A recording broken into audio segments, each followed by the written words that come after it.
Tout le monde veut voir des changements dans leur vie, et bien voilà la chose, rien dans votre vie ne peut changer à moins que vous ne le fassiez.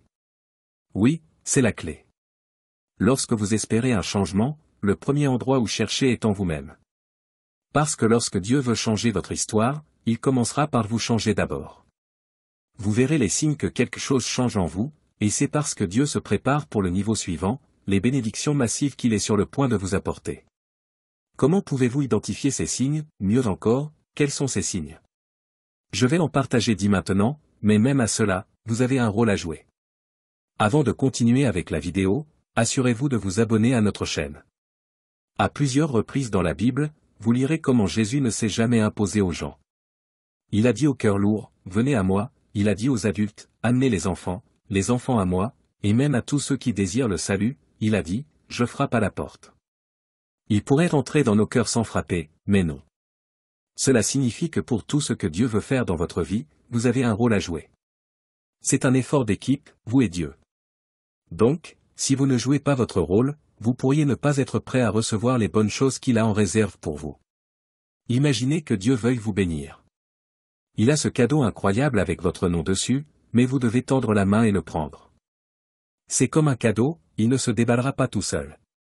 Ou disons que Dieu veut vous élever à un niveau supérieur, il pourrait avoir besoin d'éliminer certaines choses dans votre vie qui vous pèsent, comme un excès de bagages avant un vol. Vous devez coopérer avec lui, être sur la même longueur d'onde pour que tout se réalise. Vous ne pouvez pas faire rentrer les nouvelles bénédictions brillantes que Dieu a pour vous dans une vieille version usée de vous-même. C'est comme essayer de verser un délicieux jus de raisin frais dans un vieux contenant qui fuit, ça ne va pas marcher, n'est-ce pas? Donc, vous devez nettoyer ce contenant, le rendre tout brillant et neuf, et ensuite vous êtes prêt pour les bonnes choses.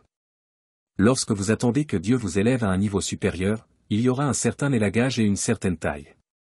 C'est comme lorsque vous voulez que vos cheveux aient l'air incroyables, vous coupez les vieux trucs pour faire place à de belles marques fraîches et ces fleurs dans votre jardin, elles fleurissent encore plus brillamment lorsque vous coupez les vieux morceaux. La Bible dit que pour chaque arbre qui porte du fruit, Dieu les monte pour s'assurer qu'il en produit encore plus. Donc, lorsque Dieu est prêt à améliorer votre histoire, préparez-vous à une taille spirituelle. Cependant, ce processus n'est pas une fête, ce n'est pas tout arc-en-ciel et licorne. En fait, si vous pouviez choisir, vous pourriez dire, je préférerais ne pas. C'est à quel point ça peut être dur. Souvenez-vous quand Jésus était face à la croix, il a prié pour que, si possible, la coupe passe loin de lui. C'est à quel point ça peut être intense. Mais voici le bon côté, si vous restez avec Dieu et vous appuyez sur la force du Saint-Esprit, vous traverserez l'élagage et la taille et vous pourrez porter la couronne de la victoire. Pensez aux athlètes qui se préparent pour un grand événement, toute cette sueur, cette discipline et cette préparation dans l'ombre. Ils savent que c'est le secret du succès. Ils comprennent qu'ils doivent briller le jour J, ils doivent travailler avant. Ils apprennent constamment, améliorent leurs compétences et s'efforcent d'être les meilleurs pour qu'ils puissent fièrement porter cette couronne en tant que champion. Bien-aimés, lorsque vous traversez des moments difficiles, lorsque vous ressentez la pression du changement et de la croissance, rappelez-vous que tout cela fait partie du processus. Embrassez-le, endurez-le et sachez qu'il y a une couronne qui vous attend juste de l'autre côté. Si vous voulez porter cette glorieuse couronne et entrer dans la nouvelle position que Dieu a en réserve pour vous, vous devez faire équipe avec Dieu. Assez confiance en lui pour le laisser faire son truc. Il sait ce qui est le mieux pour vous et éliminera tout ce qui se trouve sur le chemin. Il va renforcer votre foi au point où vous n'aurez Dieu que pour lui. C'est comme atteindre un endroit où vous lui faites tellement confiance que vous avez épuisé tous vos plans de secours et vous savez qu'il est votre seul espoir. Dans ce moment de totale reddition, il commencera à travailler sur quelque chose d'important en vous, votre caractère. Dieu est intelligent, il sait que lorsque vous montez en grade, s'il n'a pas travaillé sur votre ego, vous pourriez commencer à vous sentir tout fier et intouchable, donc il vous humiliera en s'assurant que vous n'êtes pas autosuffisant. Mais ça ne s'arrête pas là, il éliminera tout soupçon de fierté et vous rappellera votre dépendance envers lui. Ensuite, il travaillera sur votre cœur, en s'assurant qu'il est aligné avec lui, pas seulement avec les choses qu'il fait. Il vous façonne pour être plus comme lui, donc lorsque vous vous tenez dans cette position exaltée, votre vie rayonne de sa gloire, comme il l'a mentionné dans sa parole, dans Matthieu 5h16. Que votre lumière brille ainsi devant les autres, afin qu'ils voient vos bonnes œuvres et glorifient votre Père qui est aux cieux. Alors, quels sont les signes que vous verrez qui vous diront que vous êtes au milieu d'une transition? Les choses commenceront à se produire peut-être plus fréquemment que d'habitude, vous donnant un avertissement que quelque chose de grand est sur le point de se produire. Voici 10 de ces signes. Premier signe, expérience d'une série de crises. La vie est un voyage, et parfois Dieu doit secouer les choses pour vous faire avancer dans la bonne direction. Imaginez que vous êtes bien installé dans votre petit coin confortable, mais Dieu a de grands projets pour vous, des projets qui nécessitent que vous sortiez de cette zone de confort. Bien que, en tant qu'être humain, nous aimions notre confort, lorsque nous trouvons cet endroit douillet, nous avons tendance à nous enraciner et à rester un moment. Mais voici le truc, pour devenir la personne que Dieu envisage, vous ne pouvez pas rester immobile. Vous devez être prêt à laisser votre confort derrière vous. Rappelez-vous Abraham. Dieu lui a dit de faire ses bagages et de quitter la maison de son père et son pays d'origine. C'est la manière de Dieu de dire, sors de ta zone de confort et laisse-moi te montrer quelque chose d'incroyable. Maintenant, pensez aux Israélites. Dieu leur avait promis la terre de Canaan, une terre coulant de lait et de miel. Mais ils ont rencontré une période difficile de famine et ont décidé de camper en Égypte temporairement. Eh bien, temporairement s'est transformé en décennies. Ils se sont installés confortablement là-bas, vivant la belle vie grâce à l'influence de Joseph. Mais lorsqu'un nouveau pharaon qui ne connaissait pas Joseph est arrivé au pouvoir, les choses se sont compliquées et ils ont désiré échapper à l'Égypte. Êtes-vous comme eux, trop à l'aise là où vous êtes alors que vous devriez viser votre terre promise, votre Canaan? Si vous êtes trop à l'aise, Dieu pourrait commencer à secouer les choses. Il pourrait vous enlever ces couvertures de sécurité et vous faire sentir que le toit de protection au-dessus de vous est sur le point de s'envoler. Peut-être veut-il que vous changiez de carrière ou que vous visiez plus haut dans votre carrière actuelle, mais vous êtes content du statu quo. Eh bien, préparez-vous à quelques turbulences avant de changer. Vous commencerez à vous sentir mal à l'aise avec votre situation actuelle. Les choses qui vous apportaient autrefois du confort pourraient commencer à disparaître. C'est comme un appel de réveil qui vous dit qu'il est temps de bouger. Vous ne saurez peut-être même pas où vous allez d'abord, mais ce malaise est le signe que Dieu est sur le point de réécrire votre histoire, et cela nous amène au prochain signe du voyage. Deuxième signe, confusion. Maintenant, clarifions quelque chose. Juste parce que vous ressentez l'envie de quitter votre zone de confort et de vous aventurer dans l'inconnu, cela ne signifie pas que vous aurez tout compris dès le départ. Il ne s'agit pas de ambition personnelle conduisant à des changements radicaux dans votre vie. Non, c'est le genre de malaise que Dieu suscite pour vous pousser de là où vous êtes à où il veut que vous soyez. Disons que Dieu veut que vous passiez de votre emploi actuel à un nouveau. Soudain, vous commencez à vous sentir mal à l'aise au travail, de petits problèmes surgissent et vous commencez à rêvasser de changer d'emploi. Juste au moment où vous envisagez ce changement, vous pourriez recevoir une promotion surprise. C'est alors que la confusion s'abat sur vous comme un orage. Vous êtes déchiré entre quitter votre poste confortable pour un avenir incertain. C'est lorsque votre volonté se confronte à la volonté de Dieu. Cette confusion ne durera pas longtemps. Au fond de vous, vous commencerez à entendre la voix de Dieu forte et claire. Vous reconnaîtrez quel est son plan et quel est votre propre désir. Ensuite, vous aurez le choix, faire confiance au plan de Dieu qui se déroule en vous ou suivre votre propre chemin. Cependant, la Bible dit dans Proverbe 3 versets 5 à 6, « Confie-toi en l'Éternel de tout ton cœur, et ne t'appuie pas sur ta sagesse, reconnais-le dans toutes tes voies, et il aplanira tes sentiers. » Troisième signe, les choses peuvent sembler s'effondrer. Lorsque Dieu a conduit les Israélites hors d'Égypte, ils souriaient tous joyeusement en marchant vers Canaan. Mais puis ils ont rencontré la mer Rouge, et devinez qui est apparu? Les Égyptiens, à leur trousse. Soudain, le regret s'est glissé et ils ont pensé que puisque Dieu les avait miraculeusement sauvés de l'Égypte, il aplanirait chaque obstacle sur leur chemin. Mais non, ce n'est pas ainsi que Dieu travaille. Chaque étape du chemin vous testera. Vous rencontrerez des défis et des obstacles qui vous secoueront jusqu'au plus profond de vous-même. Mais voici la belle partie, les Écritures promettent dans Romains 8 verset 28 que, nous savons, du reste, que toute chose concourt au bien de ceux qui aiment Dieu, de ceux qui sont appelés selon son dessein. Donc, tant que Dieu permet ces montagnes, ces mers rouges ou ces murs de Jéricho sur votre chemin, vous pouvez être sûr qu'il prépare quelque chose de spectaculaire. Le résultat final de tout ce que vous affrontez et endurez dans la vie est de glorifier Dieu. Cela peut donner l'impression que votre vie bien planifiée s'écroule autour de vous, le processus de changement implique souvent une certaine destruction avant que Dieu ne construise et plante quelque chose de nouveau en vous. Donc, lorsque vous êtes au milieu de ce qui semble être le chaos, affrontant de grandes montagnes et luttant sous leur poids, prenez courage. C'est un signe que Dieu est en train de travailler sur quelque chose au-delà de vos rêves les plus fous, quelque chose qui fera briller votre vie d'une brillance unique qui le glorifie. Quatrième signe, se sentir stagnant. Avez-vous déjà ressenti ce sentiment d'abattement alors que tout le monde avance et célèbre leur succès, vous êtes juste coincé à un endroit, aucun progrès, aucune nouvelle aventure, juste un sentiment de vide et de lassitude? C'est comme si vous étiez dans une ornière, et vous pourriez même commencer à aspirer à quelque chose de différent. Eh bien, c'est un signe que Dieu pourrait vous pousser à regarder au-delà de votre situation actuelle et à viser plus haut. Se sentir coincé peut aussi être une phase de transition entre là où vous êtes maintenant et là où Dieu vous conduit. Il pourrait vous garder à cet endroit pour vous équiper pour ce qui vient. Pensez à Joseph lorsqu'il servait comme esclave dans la maison de Potiphar.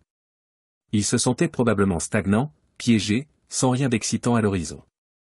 Mais cette saison était toute une préparation pour son rôle futur. Il devait apprendre l'administration, la gestion et le leadership pour accomplir la mission que Dieu avait pour lui. Donc, lorsque vous avez l'impression que la vie est en pause, regardez autour de vous et voyez ce que vous pouvez apprendre à ce moment-là. Continuez de croire que là où vous êtes n'est que temporaire, et si vous restez fidèle à Dieu, il transformera votre histoire en quelque chose de remarquable. Cinquième signe, se sentir seul. Vous êtes-vous déjà senti seul au monde, comme si tout le monde et tout était contre vous? Cela peut être un puissant signe que Dieu est en train de planifier un mouvement dans votre vie. C'est comme une période d'isolement avant la grande transformation. Sixième signe, avoir tant de questions. Pourquoi cela arrive-t-il, Dieu? Je pensais que les choses se passeraient bien lorsque j'ai commencé à marcher dans l'obéissance à ta volonté. Si cela vous ressemble, c'est normal. Beaucoup de gens se sentent ainsi lorsqu'ils se lancent sur le chemin que Dieu a tracé pour eux. Ils luttent avec un manque de compréhension sur les choses qui se déroulent autour d'eux, et cela conduit à un flot de questions. Lorsque vous vous trouvez dans cette position, comprenez que c'est souvent un signe que Dieu est sur le point de réécrire votre histoire. Alors que vous passez du familier à l'inconnu, vous avez naturellement beaucoup de questions. Au lieu de vous attarder sur des questions sans importance, tournez vos interrogations vers Dieu. Demandez-lui comment il vous façonne et quelles étapes vous devriez prendre pour vous aligner sur son plan. Cherchez sa grâce pour vous porter à travers le processus difficile. Ne laissez pas vos émotions vous ensevelir dans un océan de questions sans réponse. Concentrez-vous sur le voyage à venir. Septième signe, le désir de passer plus de temps avec Dieu. Lorsque vous ressentez le désir de passer plus de temps avec Dieu, lorsque le désir de votre cœur est simplement d'être en sa présence et de lui verser votre âme, c'est un puissant indicateur d'une transition en cours. C'est comme un pôle magnétique qui vous attire plus près de Dieu parce qu'il est le seul à pouvoir fournir les réponses que vous cherchez. Pendant ce temps, le monde physique pourrait ne pas avoir beaucoup de sens, et vous trouverez du réconfort à être avec Dieu. Votre dévotion envers lui et votre communion s'intensifieront alors que vous cherchez la clarté au milieu de la confusion qui entoure votre vie. Dieu peut ne pas vous donner toutes les réponses de manière claire, mais il vous assurera qu'il est avec vous et que vous êtes sur le bon chemin. Huitième signe, augmentation de la foi. Alors que vous endurez les tests et les défis de votre transition, votre foi sera poussée à ses limites. Mais pendant ces moments de communion et d'intimité constant avec Dieu, quelque chose d'incroyable se produira. Votre foi s'élèvera à de nouveaux sommets. Vous commencerez à faire confiance à Dieu de manière qui pourrait sembler folle pour les autres. Vous ne pourrez pas expliquer vos actions en vous basant sur la sagesse conventionnelle, car votre confiance en Dieu sera inébranlable. Imaginez à quel point Abraham devait sembler à d'autres lorsqu'il croyait à la promesse de Dieu d'avoir un enfant à l'âge de 100 ans. Cela semblait impossible, mais il avait la foi. Vous atteindrez vous aussi un niveau de foi où vous ferez confiance à Dieu complètement, même lorsque les circonstances semblent incertaines. Donc, lorsque vous vous rendez compte que vous aspirez à la présence de Dieu et que votre foi grandit à pas de géant, prenez cela comme un signe certain que Dieu est à l'œuvre, vous menant à un endroit de transformation et d'élévation que vous n'auriez jamais pu imaginer. Neuvième signe, faire des changements radicaux. En grandissant et en se transformant pendant cette transition, vous atteindrez un point où vous deviendrez mal à l'aise avec certains aspects de votre vie. Vous dépasserez des habitudes, des relations et des circonstances qui semblaient autrefois immuables. Cette croissance vous permettra de faire des changements radicaux qui auraient pu être impensables dans le passé. Vous vous détacherez des choses et des gens, et rien ne sera trop significatif à abandonner à Dieu. Cela indique fortement que Dieu vous prépare à une percée massive. Dixième signe, une paix inexplicable. Malgré les défis, le sentiment de solitude, les montagnes de difficultés et la confusion, vous ressentirez souvent un sentiment de paix indescriptible. Ce n'est pas un faux sentiment de sécurité, mais un état profond de tranquillité qui va au-delà de l'explication. Au lieu de paniquer ou d'être constamment sur le qui-vive, vous trouverez du repos principalement dans l'assurance que Dieu est avec vous et qu'il travaille toutes choses pour votre bien. Vous ferez confiance à ce qu'il ne peut rien de mal tant que vous vous appuyez sur l'œuvre de Dieu dans votre vie. Cette paix est un signe clair que vous marchez sur le chemin que Dieu a préparé pour vous, et c'est un témoignage que les choses se termineront finalement à votre avantage. C'est un puissant rappel que la présence et la puissance de Dieu vous accompagnent, même dans les moments les plus sombres de votre transition. Donc, si vous traversez une saison de transition en ce moment, gardez un œil sur ces signes. Peut-être que vous en voyez déjà certains dans votre vie. Peut-être que vous les rencontrerez à l'avenir. Quoi qu'il en soit, souvenez-vous de ceci, Dieu ne vous laisse jamais sans un guide. Il a promis de vous conduire à travers chaque étape de votre vie et de vous préparer pour ce qui vient ensuite. Il est fidèle à tenir ses promesses, alors faites-lui confiance. Faites équipe avec lui pendant cette saison de transition, et vous verrez votre vie transformée de manière qui dépasse vos rêves les plus fous. Maintenant, à tous ceux qui entendent ma voix, allons au Seigneur dans la prière. Je vous invite à vous joindre à moi dans la prière afin que Dieu puisse réécrire votre histoire et transformer votre vie. Prions notre Dieu fidèle et aimant. Je viens à toi avec un cœur humble et ouvert, cherchant ta présence divine et ta sagesse infinie. Tu connais chaque chapitre de ma vie, chaque succès et chaque échec, chaque joie et chaque peine. Aujourd'hui, je te demande de prendre la plume de mon existence et de réécrire mon histoire selon ta volonté parfaite. Transforme ma vie, Seigneur, en une œuvre de grâce et de lumière. Efface les erreurs du passé et remplace-les par des leçons de sagesse. Restaure ce qui est brisé en moi, et fais briller ta lumière dans les coins les plus sombres de mon âme. Guide mes pas sur le chemin de la vertu, de l'amour et de la paix.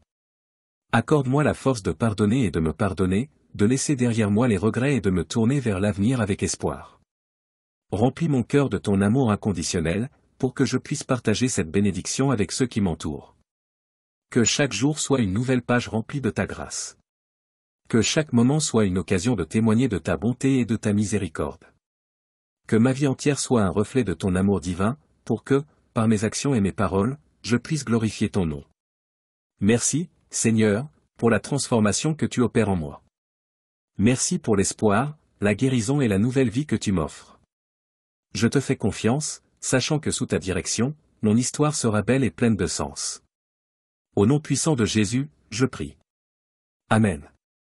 Pour recevoir les bénédictions qui découlent de cette prière, tapez le mot Amen dans la section des commentaires ci-dessous. Vous pouvez nous aider à toucher davantage de personnes et à répandre l'évangile en partageant la vidéo avec un ami ou un membre de votre famille et en cliquant sur le bouton j'aime. N'oubliez pas non plus de vous abonner à la chaîne pour plus de vidéos qui béniront votre cœur et élèveront votre esprit. Nous vous remercions pour tout votre soutien. Que la grâce et la paix de notre Seigneur Jésus-Christ soient avec vous tous. Merci.